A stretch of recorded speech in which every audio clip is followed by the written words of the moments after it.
38 araw na lamang ang natitira para mailatag ng mga lokal na kandidato ang kanilang mga plataporma.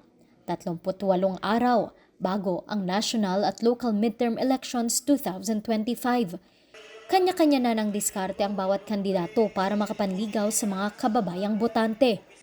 Ang gubernatorial candidate ng Benguet na si George Mendoza Punasen, na siya ring project coordinator ng Rafi Tulfo in Action Center Northern Luzon, umiikot na. Una nitong binisita sa unang araw ng kampanya noong March 28 ang Barangay Lingawan sa bayan ng Bugyas. Isinunod naman nito ang Barangay Taneg sa bayan ng Mankayan. Sa parehong araw, bumisita rin ito sa Silan sa La Trinidad, Benguet. Magkakasunod rin na caucus ang kanyang isinagawa sa bayan ng Kabayan, Mankayan, Bacon at Bugyas. Dito, kanyang inilatag ang kanyang mga plataporma, kung saan umiikot sa 4 na hangarin niya para sa probinsya.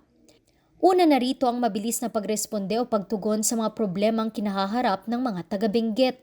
Anya, bago ito magawa, kailangang mabisita at personal na makausap ang mga residente para malaman ang kanilang mga tunay na pangangailangan.